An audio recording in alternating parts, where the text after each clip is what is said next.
चुनावी संग्राम और एनडीए का संकल्प पत्र जो जारी किया गया, किस प्रकार से सियासत गरमाई, इस पर खबर भी दिखाई और विस्तार से सियासी दलों से चर्चा भी की।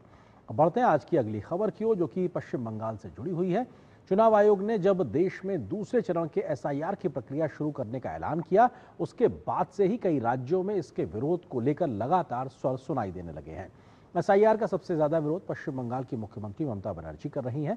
इस विरोध के बीच में बंगाल के नदिया जिले में सैकड़ों लावारिस वोटर कार्ड मिलने का मामला भी आज सामने आया। तो बांग्लादेश सीमा से बीएसएफ ने 11 बांग्लादेशी नागरिकों को गिरफ्तार किया, जो भारत में बिना किसी वैध दस्तावेज के रह रहे थे। इन्हीं घुसपैठ को लेकर ही चुनाव आयोग एसआईआर करा रहा है, लेकिन इसका राजनीतिक विरोध कई प्रकार के गंभीर सवाल भी खड़े करता है। चुनाव आयोग के एसआईआर के दूसरे चरण की घोषणा के बाद से ही पश्चिम बंगाल में भी इसका असर दिखना शुरू हो गया है। पश्चिम बंगाल के नदिया जिले के माझेर 4 इलाके में एक बैग से सैकड़ों लावारिस वोटर आईडी कार्ड बरामद हुए।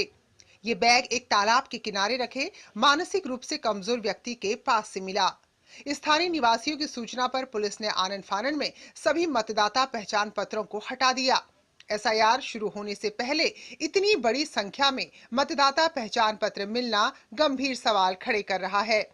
पश्चिम बंगाल में एसआईआर की प्रक्रिया 27 अक्टूबर से 7 फरवरी तक चलेगी।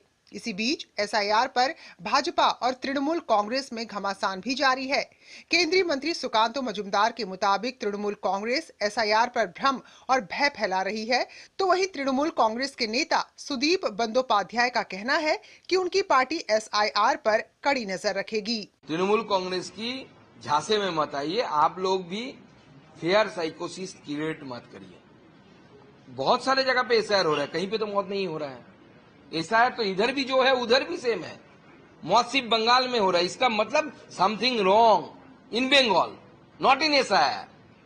अगर एसआईआर में रॉन्ग होता तो हर जगह में लोग मरते।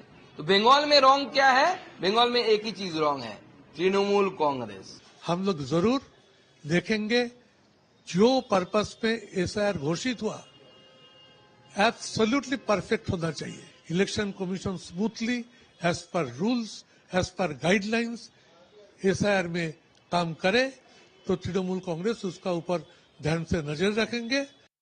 एसआईआर की तैयारियों के बीच घुसपैठियों में भी खौफ दिखाई देने लगा है।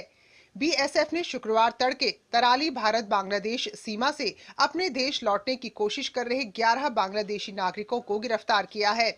इनमें 3 पुरुष, 4 महिला और 4 नाबालिग बच्चे शामिल हैं। जानकारी के मुताबिक 143वीं बटालियन के जवानों ने कुछ संदिग्ध लोगों को सीमा पार करने की कोशिश करते हुए देखा, तो रोककर उनसे पूछताछ की। इसके बाद पता चला कि ये सभी बांग्लादेश के निवासी हैं और काफी लंबे समय से भारत में रहकर जीवन यापन कर रहे थे। ये सभी बिना किसी वैध दस्तावेज के अवैध रूप से सीमा पार कर बांग्लादेश लौटना चाहते थे। बीएसएफ ने सभी को स्वरूपनगर थाने के हवाले कर दिया, जहां से उन्हें बशीरहाट कोर्ट में पेश किया गया। कोलकाता से प्रसेनजीत बख्शी के साथ ब्यूरो रिपोर्ट, डीडी न्यूज। और यहाँ पर